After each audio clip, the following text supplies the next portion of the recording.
Saludos a toda la afición de la lucha libre. Este que les habla es Michael Morales Torres, integrante del equipo de Lucha Libre Online. Y tenemos el enorme privilegio de presentarles a nuestro invitado especial en la tarde de hoy, directamente desde Oak Park, Illinois, para el mundo. Dr. Christopher Nowinski is in the house here in Lucha Libre Online. Sir, it is an honor for us to have you as our guest. How are you doing today? I'm great. Thanks for having me, Michael. Thank you for being here. Just wanted to start the interview asking you, how did your passion for sports in general, because you were a football player before and also a wrestler, how did that passion for sports started? I actually have no idea. I played 3 sports a year ever since I was 5 years old because it was fun, and I'm still doing something almost every day.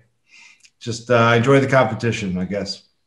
I'll translate to Spanish. Dice que no recuerda, pero desde los 5 años estaba haciendo 3 deportes a la misma vez y obviamente le encantaba esa competencia. Before being a pro wrestler, you were a football player in Harvard, but suddenly, like, you didn't have like any diagnostic from like a former concussion while playing there. So how was your experience, as a football player? My experience was positive. It was an honor and a joy to play at Harvard. And, I had success as an all-Ivy lineman and, didn't have many injuries. So football was very good to me. Perfect. I'll translate that. Obviamente la experiencia fue positiva. Estaba trabajando con Harvard y el fútbol fue algo que siempre le llamó la atención y siempre le gustó. After graduating from Harvard, you took a decision, and that was to become a wrestler, and you entered WWE's Tough Enough. So how did that happen? Who reached out to you originally?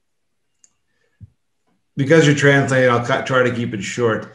I actually had a job doing healthcare consulting, and it was the owner of that firm, John Corcoran, who put the idea in my head that I could become a wrestler, because he and I were fans and we talk about it. And he was friends with some people that he got to know from Vern Gagne's AWA years ago.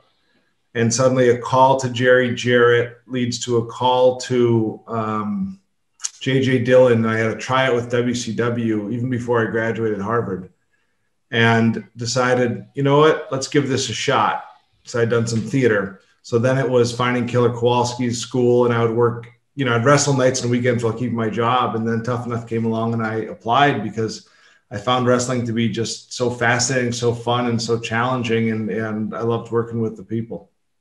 Translate that. Originalmente, mientras él estaba trabajando como un consultor de salud, una persona, un amigo que se le acercó y le llevó la idea de que podía ser luchador. Y entonces ahí es que él comienza a hacer sus contactos con atacar inicialmente a Jerry Jarrett, posteriormente a J.J. Dillon, y así es que él hace sus primeros tryouts con WCW antes de haberse graduado de Harvard.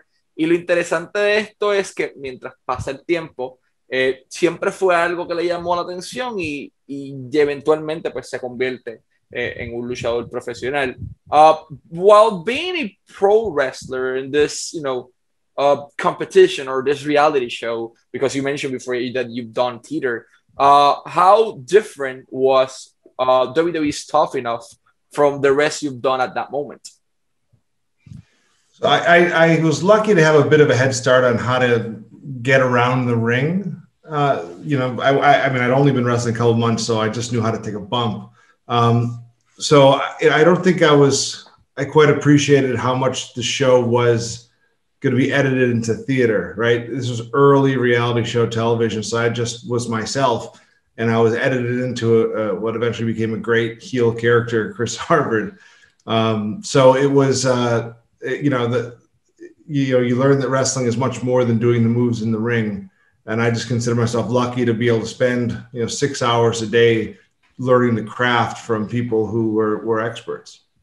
Translate that. Cuando llega Tough Enough, ya él tenía una ventaja, es que él era atleta, sabía un poco de lucha, en cuadrilátero ya había tomado sus bumps. Entonces, como era realidad o un reality show, lo que ocurría era que él era él mismo y obviamente le editaban unas cosas, y de esa manera es que nace ese personaje interesante de Chris Harvard que todo el mundo aprendió a odiar dentro de la industria.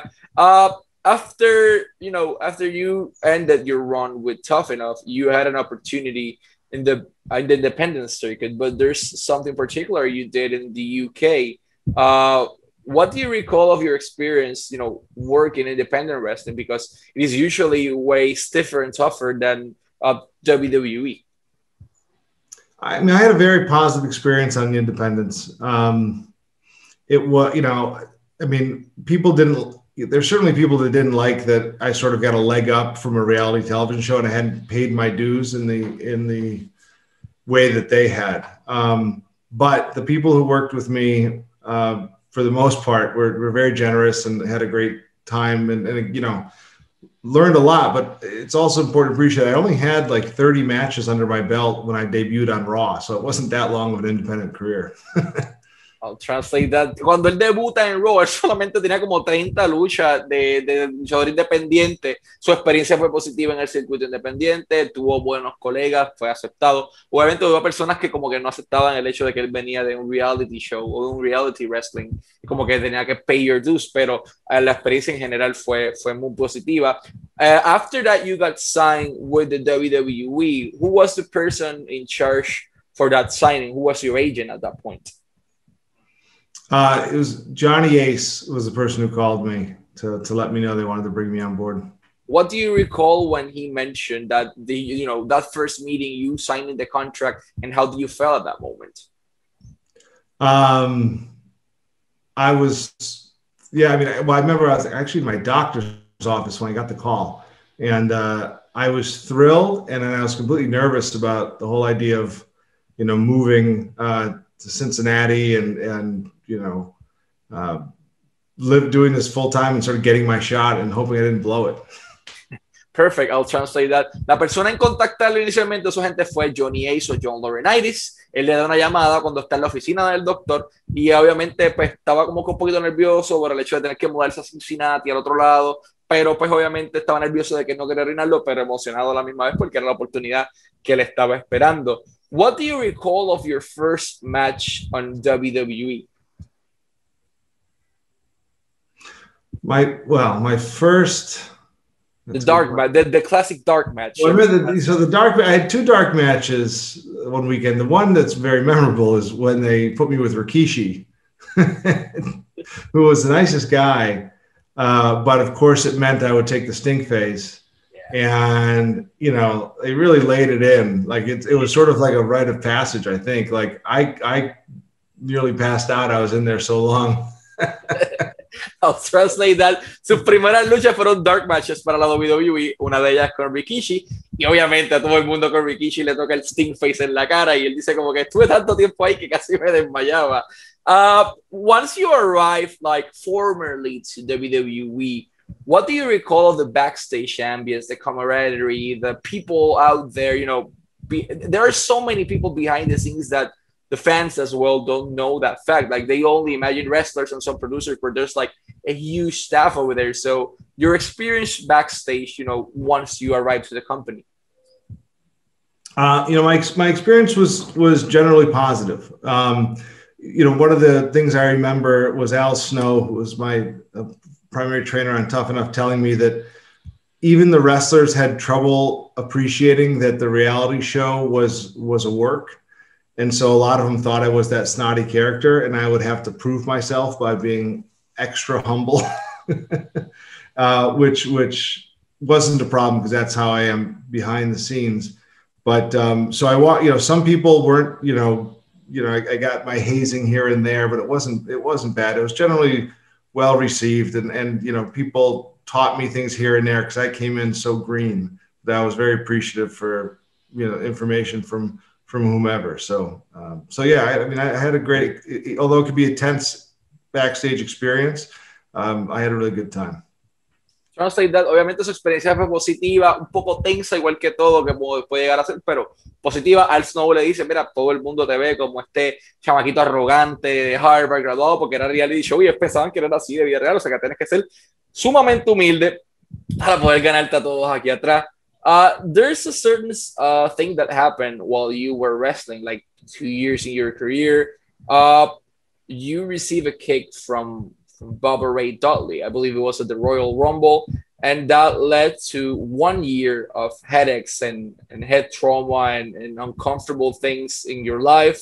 How did that concussion happen? Like, was it a stiff move from Bubba Ray? Was it an accident? And how do you felt, knowing that your life changed forever?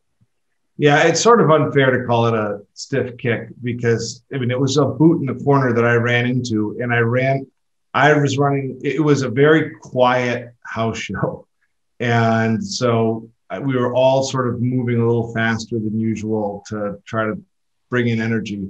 And I was closer to his foot than I maybe usually was. And so it just sort of took my head off. And I had a bad concussion, but didn't appreciate how bad it was. So I kept wrestling, not only that night, but for weeks, and developed permanent post-concussion syndrome, headaches, nausea when I worked out for a decade.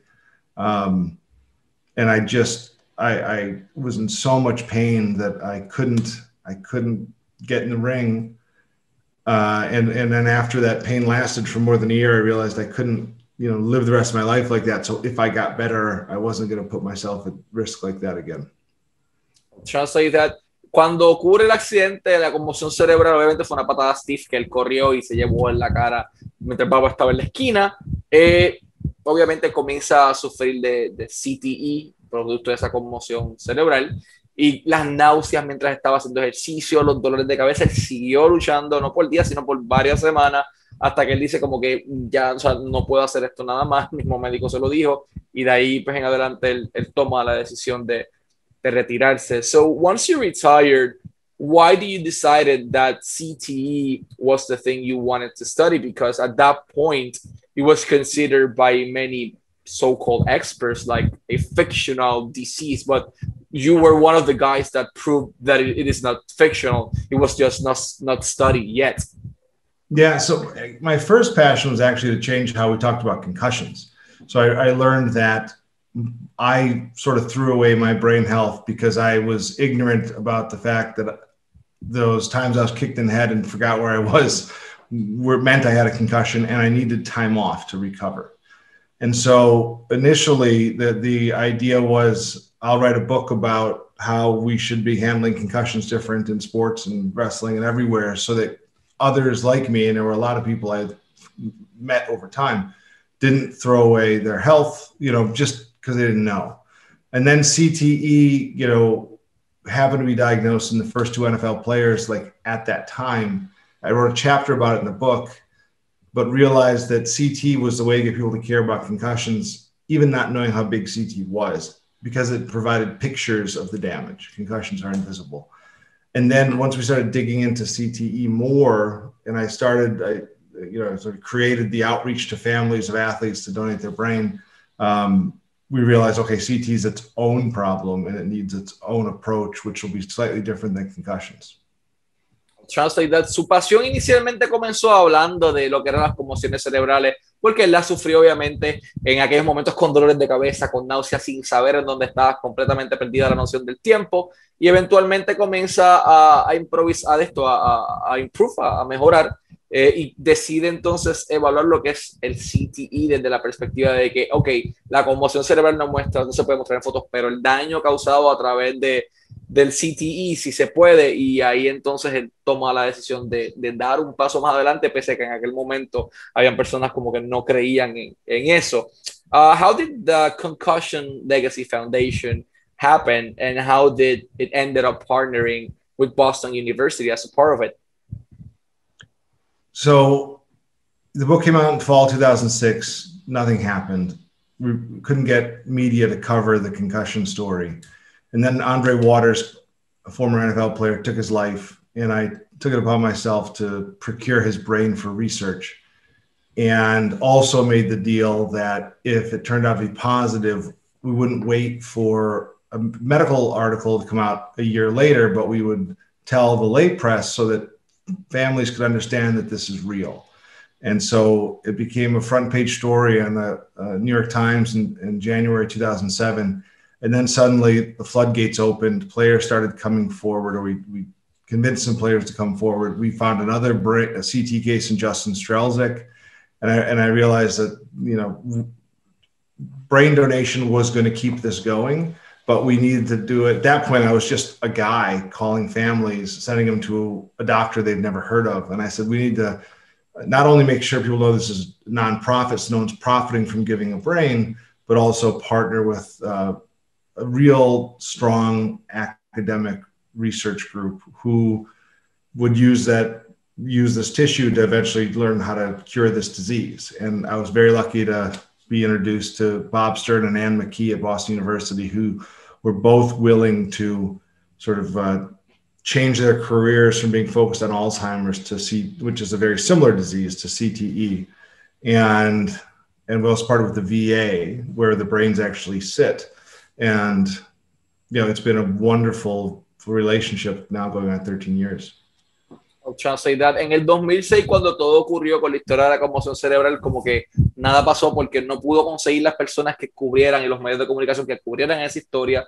Con el pasar de los tiempos, ocurrió un suceso muy lamentable en donde Andre, jugador de fútbol, cometió suicidio, y él le toca hacer la llamada a la mamá y decirle, mira, necesito que nos dones el cerebro de tu hijo para poder entonces investigar las causas del CTI. Esto va a ser por una buena causa, esto va a ser para evitar que esto vuelva a ocurrir, y así es que comienza todo, y de esa manera hay otras personas que comienzan entonces a donar su cerebro, o a pledge, como él dice, a donar su cerebro posterior a su muerte, para ser investigadas las causas del CTE y poder hacer todo este tipo de investigación. Y eventualmente conoce a dos personas de Boston University y comienzan entonces un partnership, y tienes a una universidad académica que son fuertes en research, en investigación científica, y a su vez entonces tienes esta fundación libre de como tal, non-profitable, que ellos están buscando ayudar a las personas y poder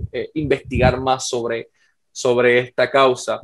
How did you manage, because this is the hardest part of it, like now highly probably you have someone, you know, working on it, but at the beginning you had to make the difficult calls to the family members to say, hey, I know your son, I know your daughter or whoever died, but we need his or her brain to do scientific studies in order to avoid this to keep happening. So to you as a human being, to Dr. Christopher Nowinski, how did you felt, you know, calling those people, because that was highly probably the difficult part of the job?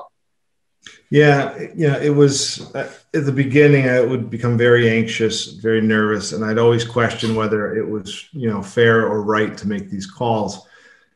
And it was only by making those calls that I learned that families were usually incredibly appreciative that I cared enough about what happened to their husband or father or son to make that call. You know, a lot of these families watch their loved ones suffer, and they wanted answers, and they wanted someone to learn from this. So there were only been a couple instances where families were upset when I called, and it was usually when they lost their child. And I, as a parent, I can understand that. But most people have been, you know, we wouldn't be at 1,000 brains donated if it wasn't for the incredible families we've met along the way. Translate that to Spanish. La parte más difícil del trabajo en un principio era, y obviamente se sentía mal, se sentía incómodo haciéndolo, pero había que llamar a la familia para pedirle que donaran el cerebro de su hijo o de su hija para poder investigar estas causas, para poder evitar que esto continúe pasando. Y obviamente el motivo era excelente, pero el proceso era difícil. Habían personas sí que se molestaban, sobre todo cuando era un niño o una niña, pero si no fuese por este tipo de acciones y de acercamientos, no hubiesen tenido mil cerebros donados para entonces poder hacer este tipo de estudios y poder ayudar a salvar vidas. This is an interesting question, because the pro wrestling industry, in terms of WWE, it is working right now on a lighter schedule, but before that, I don't know, 300 days on the road, getting stiff kicks in the head, it is definitely not good for anyone's brain. So what measures can the pro wrestling industry as a general can take in order to avoid having wrestlers with CTE and brain trauma in the future? Yeah, what's been great is how WWE has responded to the research. You know, they reached out and said, you know, this is something that we really care about, and we realize this is an issue that we can help prevent. And so they've been bringing me in, I think, for 8 years now to train talent each year, like a mandated meeting where we talk about this is what we're learning, these are the risks, and this is what you should do in the ring. And it's important to remember a lot of those choices are made by the talent. And sometimes it's really the office's job to suppress the talent urges to take risky things that look good, but they've never been hurt by it yet. So I'm thrilled that this philosophy of risk management and not doing dangerous things, or if you do them very rarely and with a lot of thought. That's what's penetrated through wrestling now, and it's been led by Paul Levesque has been a real leader on this and has been on our board. So wrestling's in a much different place, and we've been able to work now with AEW, Ring of Honor, NWA, and bring this education to the wrestlers, and they're very appreciative because the older guys sort of get it, and the younger guys, you come in thinking you've got to destroy yourself to entertain the fans, and it's really about longevity. Translate that. ¿Qué podría hacer la industria de la lucha libre para evitar tener este tipo de situaciones y luchadores con CTE, trauma cerebral en el futuro? Pues Christopher Nowinski salió a WWE y llevan 8 años brindando conferencias de manera anual al talento sobre qué hacer, qué no hacer, cómo trabajar, cómo no trabajar para evitar este tipo de trauma en el cerebro. La empresa entendió la gravedad del asunto, entendió que podían ayudar y entendieron que la fundación de Dr. Nowinski podía ayudarlo a ellos a tener la longevidad de los talentos que ellos quieren. También lo han tenido la oportunidad de hacer para Ring of Honor, para AEW, para NWA. Como él dice, los talentos veteranos entienden el por qué no estar haciendo movidas arriesgadas, y si las haces, hacerlas bien pensadas, rara ocasión, para tratar de cuidarte, pero los talentos nuevos como que no, ellos entienden que hay que llegar y hay que matarnos inmediatamente para poder entonces entretener al fanático, y no necesariamente es así. I'll just add one point that's important for the fans. And one thing that's been helpful is that the fans have invited this and welcomed the safer wrestling because they're being educated on what's happening to athletes. So and CT is caused by like thousands and thousands of repetitive hits to the head. And wrestling doesn't have to be that, right? It is entertainment. It's meant to be not dangerous. And so wrestling has a bright future as it embraces this idea that we really should be minimizing injuries so that, again, we can have healthy, long careers and walk away in a good place. So the education goes vice versa, both to the fans and the wrestlers. So Exactly. Perfect. I'll translate that. La educación va a ir viceversa. Tiene que ir tanto para el luchador como para el fanático. El fanático también tiene que entender que somos humanos, o sea, que hay riesgos, que hay cosas a las que nos enfrentamos y que debemos entonces respaldar al luchador en todo el sentido que podamos. Por ejemplo, estas cosas que hacen en empresas que son extremas, y los cuellos y la cabeza y todas las movidas que hacen, como que no se pueden hacer todo el tiempo, así que hay que también hacer sentir seguros y felices al luchador por trabajar de manera segura. Así que ambos tenemos que entender, tanto los luchadores como los fanáticos, que realmente es lo mejor para la industria en general.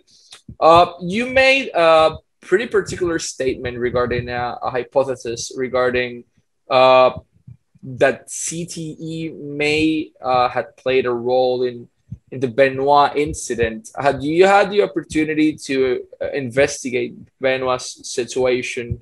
And the thing, I mean, the headbutts he did constantly, like the German suplexes, that every single move, it was way too risky every time he was beat up in his head. So do you still think that CTE may have played a role in that tragic incident? Yeah, I do. We were able to, Chris's brain was the third brain that I was able to procure for research, and he had the worst case of CT we'd seen to that point, which is quite striking. And we've seen this outcome, legitimately the same outcome, with multiple families now who've developed this disease. Having known Chris for 5 years, when I met him, he was a great guy. And he also confided in me in the last year of his life about his concerns about concussions. I think he knew something was wrong even then. And so CT was the primary driver. There may have been other things going on, but I think CTE was, without CTE, that situation never happens. I'll translate that to Spanish. Dr. Nowinski sí entiende que la situación de Chris Benoit pudo haberse afectada drásticamente, aquella tragedia, por el CTE. O sea, la fundación de Nowinski tuvo la oportunidad de tener el cerebro de Benoit para su tercera investigación. Fue el tercer cerebro que tuvieron para investigar. Él conoció a Benoit por 5 años. Benoit sí le expresó su incomodidad o su situación con las conmociones cerebrales y él entiende que sí, o sea, es algo que pudo haber jugado un rol importante y esperamos que no vuelva a ocurrir una tragedia de tal magnitud. I also want to say something in Spanish. Pueden seguir a Dr. Christopher Nowinski en todas sus redes sociales. Instagram como @ChristopherNowinski, Instagram @ChristopherNowinski, Twitter @ChrisNowinski1, Twitter @ChrisNowinski1, y pueden seguir al Concussion Legacy Foundation en Twitter, ConcussionLF @ConcussionLF o Concussion LF, y en su website concussionfoundation.org, concussionfoundation.org, y ahí pueden encontrar más información. First of all, sir, for us, it's been an honor that you granted us part of your time. We know you have a busy schedule. So our last question would be, how can an athlete from any industry, wrestling, MMA, boxing, football, anything, can pledge their brain to help this cause, because this is something that it affects every single industry in terms of combat sports and regular sports. So to avoid having this type of tragic incidents, how can an athlete pledge their brain for science in the future?